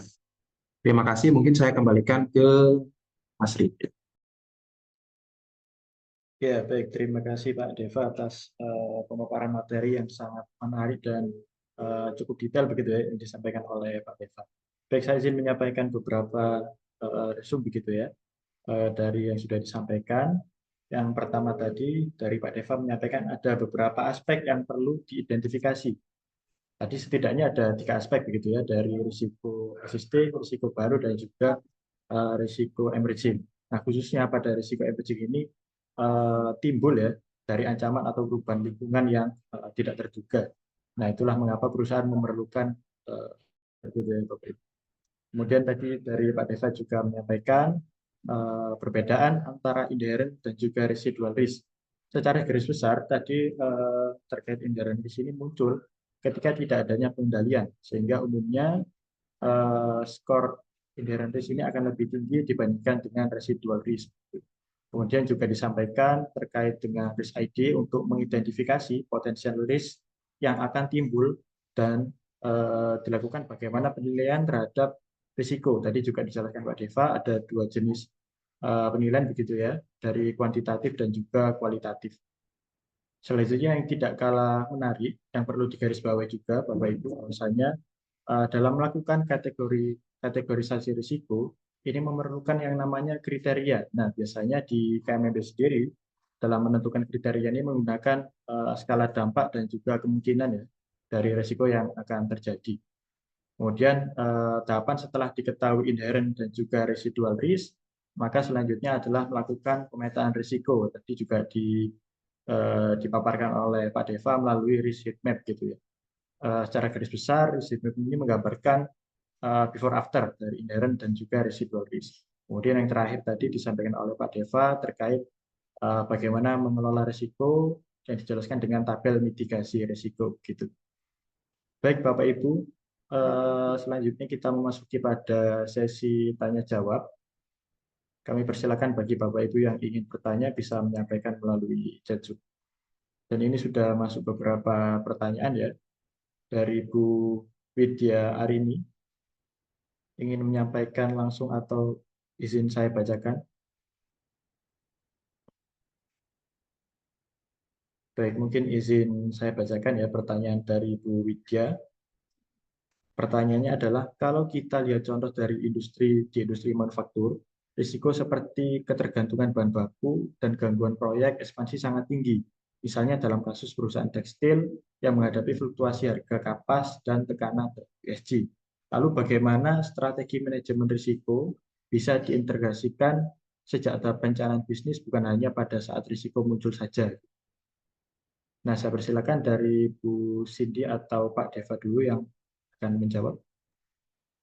Mungkin dari saya dulu, mungkin nanti ditambahin sama Pak Deva yang lebih komprehensif gitu ya apa. Oke, terima kasih pertanyaannya Bu Widya. Pertanyaannya tadi kan intinya adalah eh, apa namanya, di mana perusahaan tuh menghadapi beberapa tantangan gitu ya. Tantangan tentu ini contohnya ada di industri manufaktur. Nah, dari situ apakah strategi manajemen risiko ini bisa diintegrasikan sejak tahap perencanaan bisnis atau hanya saat risiko itu muncul gitu. Nah, seperti tadi mungkin ya udah dijelaskan sama Pak Deva ataupun oleh saya. Nah, untuk kita menganalisis dalam strategi apa namanya manajemen risiko ini, ada namanya kita ada proaktif sama aktif gitu. Nah, di mana dalam penyusunan RJPP ini sebenarnya juga bisa nyangkut ya di jawaban pertanyaan dari Bu Atika ya tadi saya sempat baca mengenai memposisikan manajemen risiko dalam penyusunan RJPP gitu. Nah, ketika kita berusaha melakukan penyusunan dalam RJPP ya, contohnya ini ada di penyusunan RJPP, di mana kita juga akan mengasumsikan dari sisi industri ataupun dari sisi makro mikro, kita lihat seperti apa gitu, kondisi saat ini seperti apa, kita lihat bagaimana gitu. Nah, dari situ pun kita juga udah melihat bahwa banyak ada beberapa isu baik dari sisi mikro ataupun makro itu menjadi salah satu pertimbangan kita juga ketika kita dalam menyusun strategi gitu. Nah, dari sini kita lihat bahwa memang apa namanya dalam menyusun manajemen resiko ini nggak melulu kita melakukannya setelah adanya strategi ini dilakukan gitu atau setelah strategi ini disusun gitu. Kita bisa menentukan strategi ini ketika kita menghadapi apa namanya isu ataupun kita belum terjadi ya masih menjadi sebuah isu ataupun bahkan kita sudah melakukan apa sudah mengalami resiko-resiko itu gitu. Nah, itu juga bisa menjadi sebuah evaluasi juga untuk kita dalam menyusun apa namanya manajemen resiko ataupun dalam strategi kita gitu. Nah, dari sini dapat diartikan bahwa manajemen resiko ini, Bapak Ibu, tidak hanya sebagai, saya kalau dalam pemadam kebakaran tidak hanya sebagai pemadamnya aja gitu, tapi kita juga bisa manajemen resiko ini menjadi sebuah landasan kita untuk menentukan strategi kita seperti apa gitu.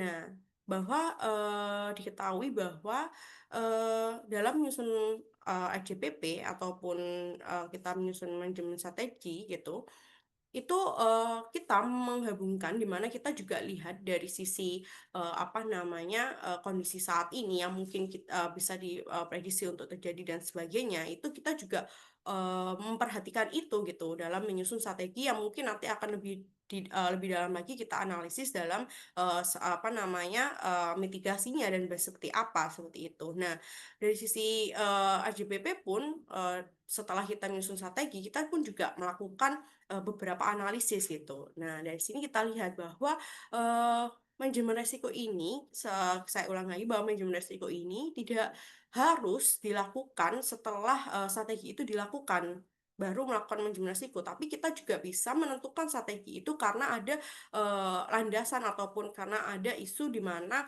akan adanya sebuah potensi resiko ini terjadi, sehingga itu akan menjadi poin utama ataupun poin concern kita dalam menyusun strategi untuk mengatasinya gitu. Nah, itu akan diperdalam lagi untuk apa namanya analisis dalam manajemen resiko itu. Sehingga dalam RJPP pun kita pasti akan mencantumkan beberapa asumsi-asumsi, strategi dan begitu pula dengan manajemen resiko gitu. Bahkan kita akan melakukan FGD juga dan itu pasti ya dilakukan FGD dengan tim manajemen resiko ataupun dari tim apa namanya unit bisnis ataupun tim operasional yang berkaitan dengan apa kejadian itu ataupun berkaitan dengan resiko-resiko yang ada di setiap kegiatan tersebut gitu. Nah, jadi secara garis besar Bapak Ibu bahwa manajemen resiko ini dirancang itu pasti akan berkaitan ketika merancang strategi pasti kita akan mencantumkan dalam manajemen resiko itu sendiri gitu. Seperti itu. Mungkin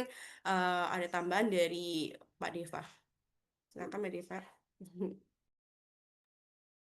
Baik, terima kasih atas jawaban yang disampaikan oleh Mbak Cindy. Mungkin saya izin menambahkan secara singkat gitu ya dari pertanyaan Bu Widya gitu ya.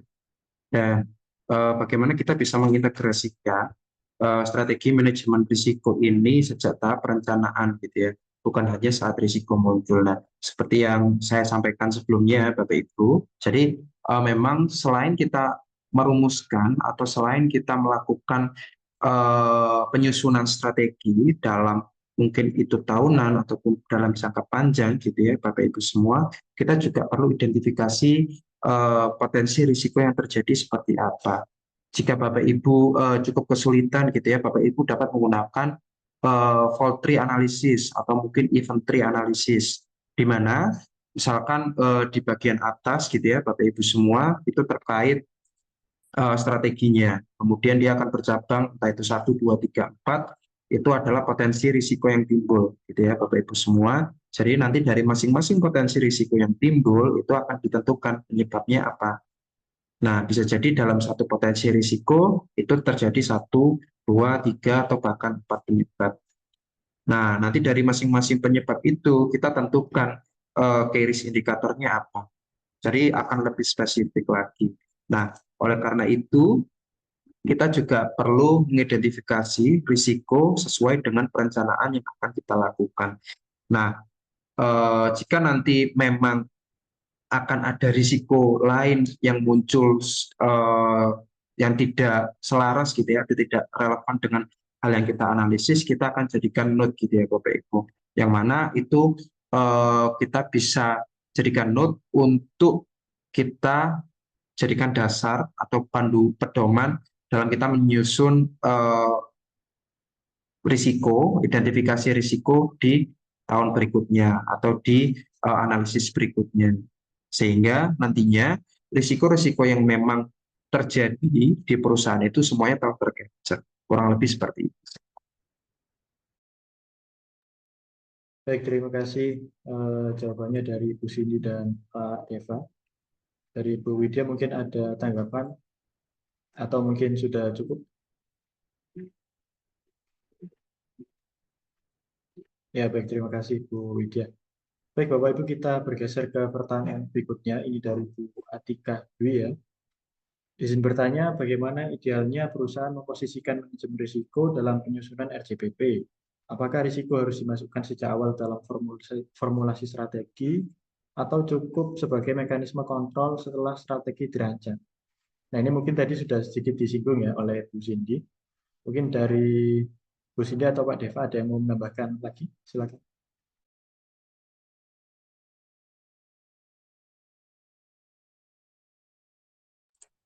Baik, mungkin saya izin berucap terlebih dahulu ya, bagaimana idealnya perusahaan memposisikan manajemen risiko dalam penyusunan RGPP. Apakah risiko harus dimasukkan sejak awal dalam formulasi strategi atau cukup sebagai mekanisme kontrol setelah strategi dirancang. Nah, Bapak Ibu semua, tadi ya juga saya sudah sampaikan gitu ya, ketika kita melakukan identifikasi atau analisis risiko, tentu kita juga akan berbasis pada strategi ataupun core business ataupun hal-hal yang bersifat emerging gitu ya tadi di perusahaan itu sendiri. Jadi memang risiko ini harus diformulasikan dari awal gitu ya. Nah, dan juga bukan sebagai mekanisme kontrol juga ya Bapak Ibu, tapi memang manajemen risiko yang sudah dirancang dari awal ini sebagai bentuk mungkin kepatuhan ataupun juga bentuk kehati-hatian perusahaan dalam menjalankan strateginya karena ada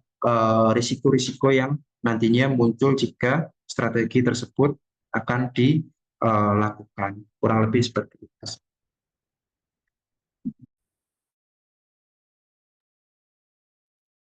Baik, dari Bu Cindy sudah cukup atau ada tambahan lagi? Sudah, Pak Dido. Baik, terima kasih atas jawabannya. Saya kembalikan ke Bu Atika, mungkin ada respon atau sudah cukup Bu Atika?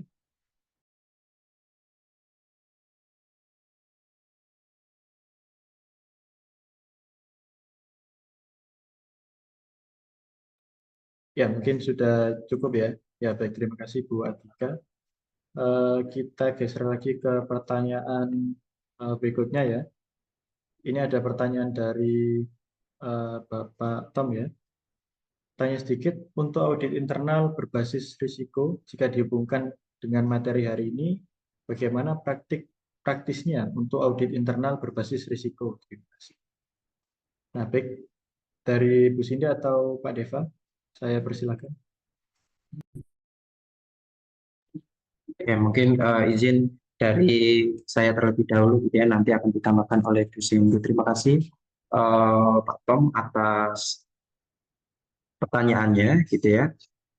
Cukup menarik nih. Jadi memang kalau kita bicara terkait internal audit berbasis risiko gitu ya, yang kita pahami gitu ya Pak Tom. Jadi kalau misalkan dalam praktik manajemen risiko gitu ya, yang saya pahami kan ada juga model tata kelola 3 lini gitu ya, atau 3 lines of model risk management gitu ya, di mana 3 lini dalam model ini gitu ya, ada lini pertama itu yang tentu di lini paling bawah itu adalah unit pemilik risikonya atau risk owner-nya itu siapa. Jadi risiko-risiko yang timbul itu berdasarkan unit apa, departemennya siapa, kemudian yang mengelola itu mestinya dari manajernya ataupun pelaksana hariannya itu siapa. Nah, tugasnya seperti apa? Itu mengelola risiko secara langsung, kemudian juga menjalankan proses kontrol pengendaliannya dari risiko yang telah diidentifikasi.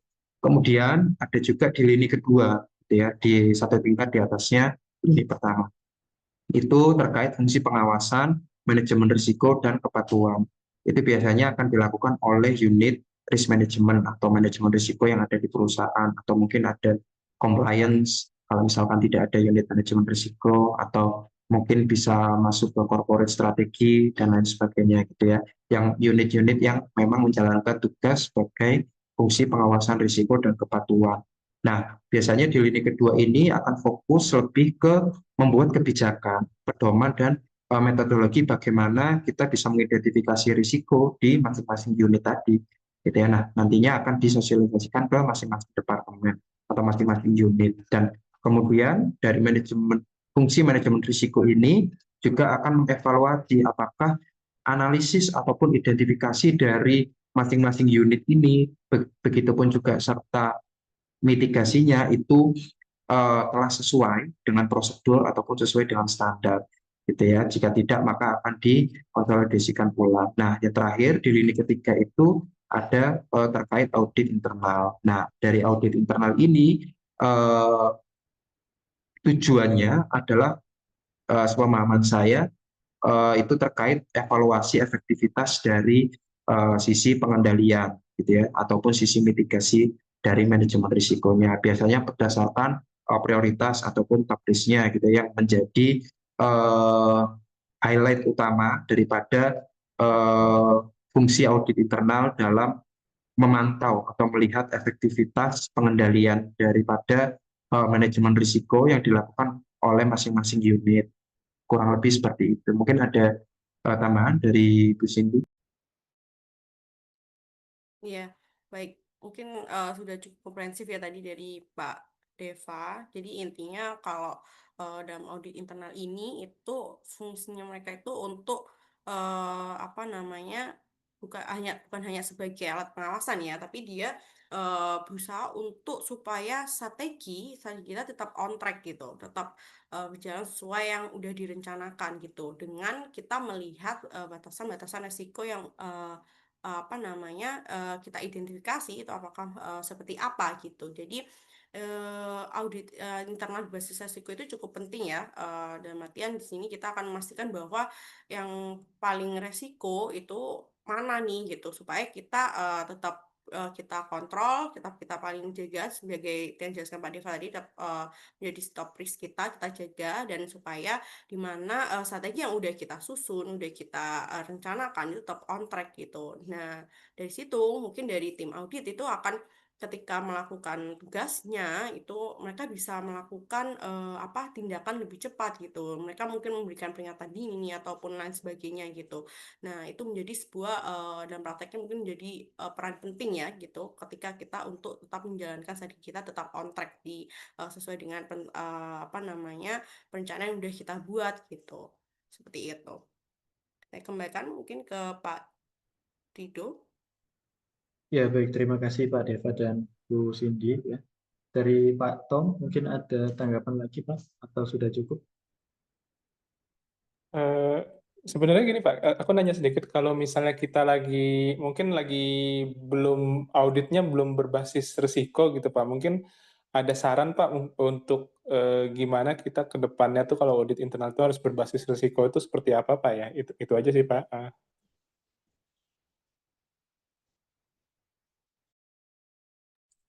Ya, baik.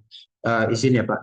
Berarti untuk fungsi dari sisi audit internalnya ya, Pak. Iya, dari internalnya kan memang kayaknya belum berbasis risiko sih, baru berbasiskan per departemen temuannya apa gitu. Kalau Hmm. basisnya masih masih mencari kesalahan lah istilahnya Pak gitu. Ya, ya. Memang kalau sepemahaman saya gitu ya, Pak, ini izin diskusi juga.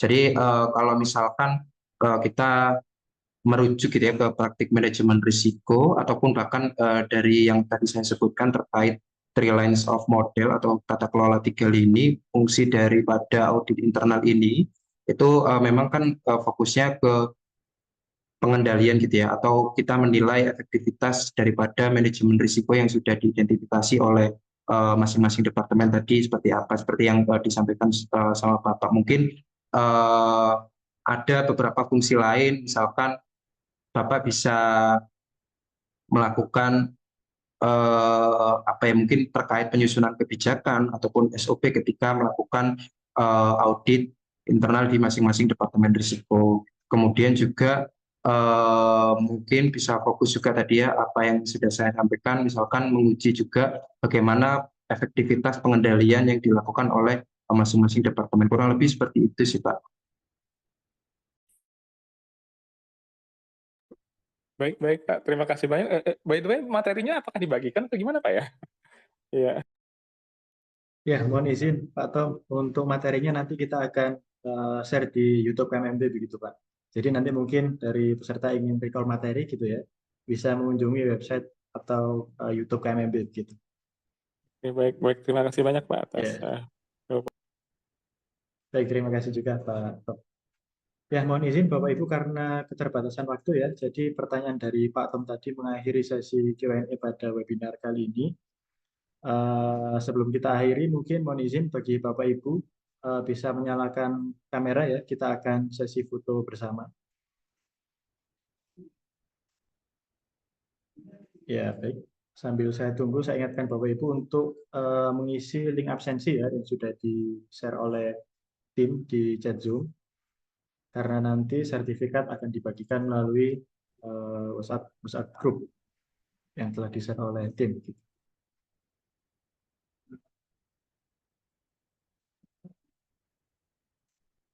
Baik, kita mulai dari slide pertama ya. Saya hitung 1, 2, 3. Baik, lanjut di slide kedua. 1, 2, 3. Lanjut slide ketiga. 1, 2, 3. Dan slide terakhir 1, 2, 3. Oke, baik Bapak Ibu. Saya ucapkan terima kasih kepada Bapak Ibu yang telah menghadiri webinar KMMP Series yang ke-73 ya. Saya ingatkan bagi Bapak Ibu untuk tetap mengikuti webinar yang selanjutnya ya, karena akan ada pemateri yang tentunya lebih menarik gitu ya, dan akan lebih membahas terkait dengan hal-hal yang terkait dengan corporate begitu. Baik, saya ucapkan terima kasih juga kepada pemateri pada pagi hari ini yang sudah sangat Terima kasih Pak sangat Rido. detail ya menyampaikan materinya. Baik, Terima kasih Bapak dari Ibu. saya selaku Terima kasih Pak moderator, Deva. mohon maaf jika ada salah kata. Saya ucapkan terima kasih dan selamat siang Bapak Ibu. Selamat Ya, siang terima semuanya. kasih Terima Bapak kasih. Ibu, terima kasih Pak Deva. Ya.